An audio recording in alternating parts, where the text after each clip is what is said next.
alone and I'm alive.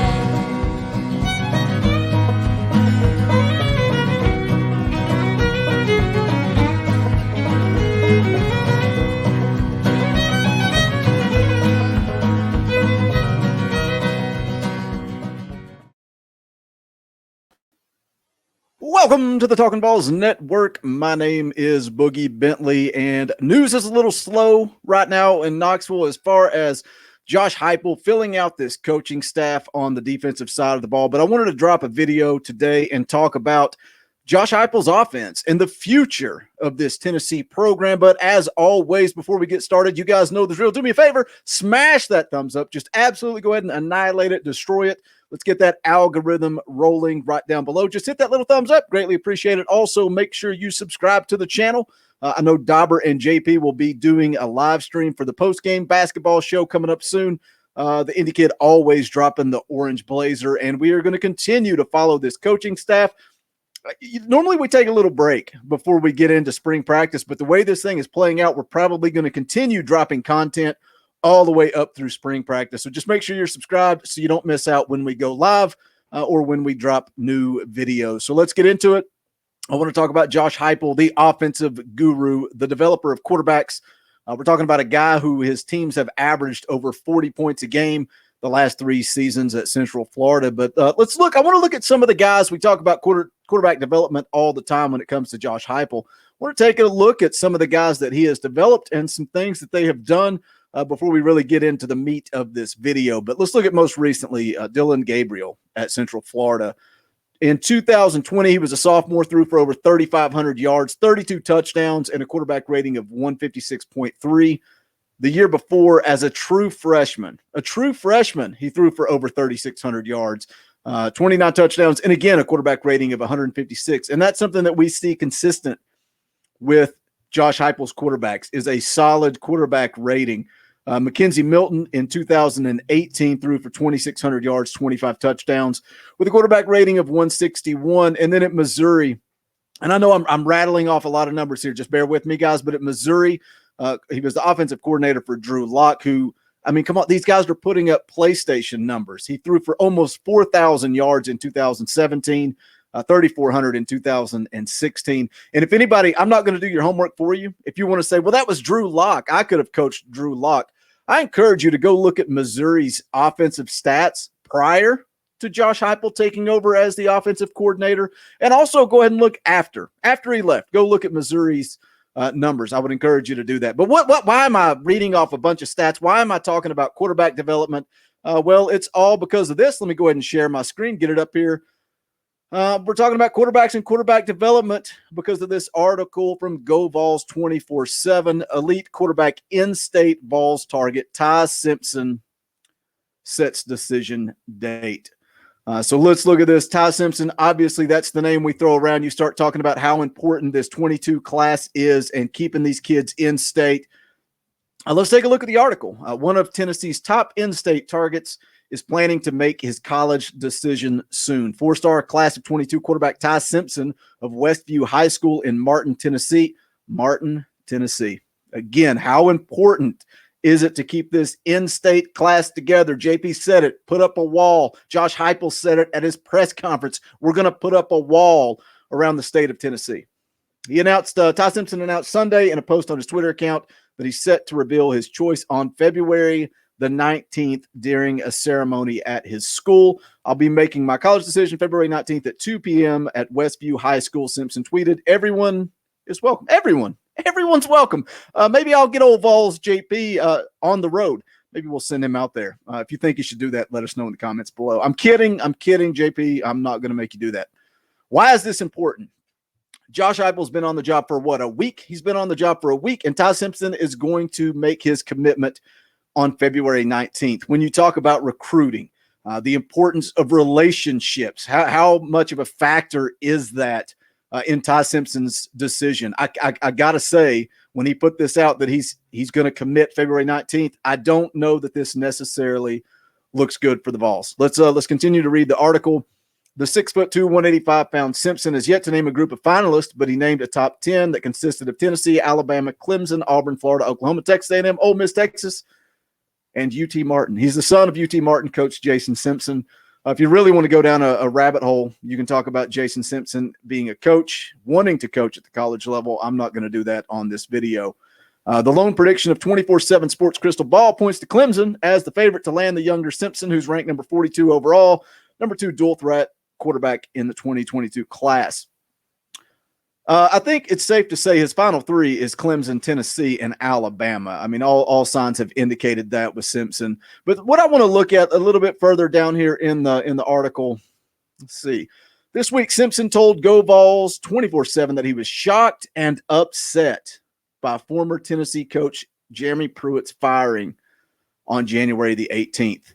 But Simpson said the Vols were definitely still one of the top teams he was considering following the hiring of new coach Josh Heupel. Introduced Wednesday, blah, blah, blah. This kind of baffles me. This really does baffle me. I don't understand. I understand the relationship with Jeremy Pruitt, but let's look at 3 of the visits that Ty Simpson made this season in Knoxville. He was there for the Kentucky game, lost 34-7. He was there for the Alabama game, lost 48-17. He was also in Knoxville for the Florida game, lost 31-19. I understand relationships and the importance of that when it comes to recruiting. What I don't understand is why Ty Simpson would be more excited about playing in that offensive system that Jeremy Pruitt rolled out all year in 2020.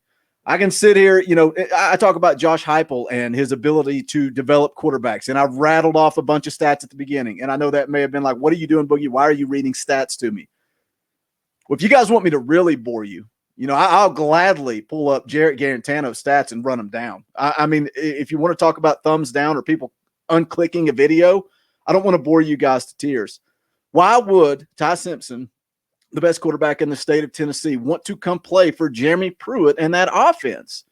And again, I understand relationships, and that's why this date of his announcement concerns me, because is Josh Heupel, they said one of the first things he did after the press conference was go get on the phone and call Ty Simpson.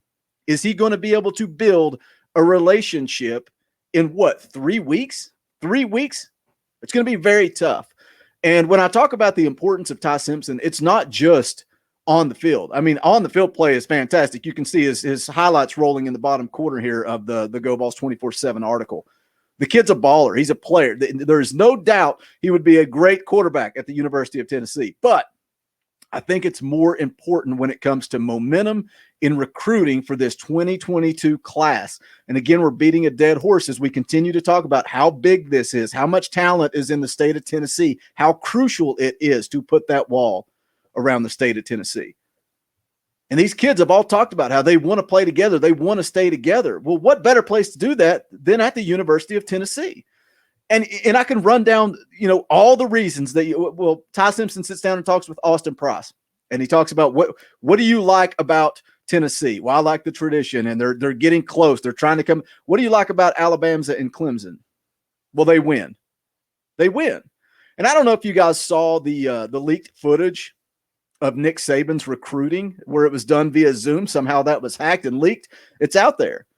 And he's very convincing. And I'm a Tennessee guy, and I'm watching him recruit these kids, and he has a counter argument for every argument. He talks about, player development, and he talks about, like a defensive lineman, he's going up against the best offensive lineman in the country, and that creates player development, which puts guys in the league. And then he rattles off the stats of the number of national championships they've won since he's been there and how many appearances they've made in the playoffs. And the same goes for Clemson. I mean, I'm talking about Nick Saban and the footage that was leaked, but the same goes for Clemson. Look at the teams that are always in that playoff: Alabama, Clemson, Ohio State. The names are always the same. And these kids want to win. And I get it when you're talking about player development. But what is more important? What's more important? Going to Alabama and just being another dude? Another dude, I'm going off the script. I'm throwing my notes to the side. This is me talking to Ty Simpson. Do you want to go to Alabama? Do you want to go to Clemson and just be another guy? Or do you want to come to Tennessee? Look, you're a Tennessee guy. How heartbreaking is it that you can talk about Trevor Lawrence and now Ty Simpson, then they end up going somewhere else? The article I just read is putting Ty Simpson at Clemson. Do we really want to see 2 in-state guys end up at Clemson? come to Tennessee. What's more important, being another guy or the legacy factor, being the guy to turn around Tennessee football? I think Ty Simpson gets the ball rolling. If he goes somewhere else, I think it's going to hurt momentum for this 2022 class. It sends a statement. It sends a statement when he commits and goes somewhere else. And look, I know the date in February, it's not the end all be all. It's not, he can't sign anything. He can't sign any dotted lines until December. I think he's going to be an early enrollee. But this starts the momentum for this 2022 class. It's not the end if he goes somewhere else. And maybe Josh Heupel rolls out this exciting brand of football that we continue to hear about. And they can still land Ty Simpson if he goes somewhere else. But I just wanted to drop this quick video because the fact that Simpson has announced a date and it's right around the corner, can Josh Heupel win this kid over in just 3 short weeks? It's very important. It's very crucial. It lays the foundation for this 2022 class. Let me know. Leave me a comment down below. Let me know. Look, there's a lot of things. I could have continued rambling about the quarterbacks. You know, Hendon Hooker, Brian Mowers staying in Knoxville, Harrison Bailey, and then Caden Salter is a guy that has every opportunity to come in and compete. I'm excited about Josh Heupel and the development of these quarterbacks in this offense. It's going to be hopefully a lot of fun. It's going to be a whole lot more fun than we had in 2020 watching that Tennessee offense. But that's going to wrap up this video. Let me know what you think about Ty Simpson. Is there a way that Josh Heupel can land him, or is he going somewhere else? Make sure you do hit the thumbs up on the way out the door. That's going to wrap it up. Make sure you're subscribed. I think we're going to go live soon. Tune in. My name is Boogie Bentley for the Talkin VAWLS Network. Go Big Orange. The songs howl like me, poets sat in our chains, soaking moonlit falls, unbroken past this inundated orb that we draw home, and it's night and I'm alone and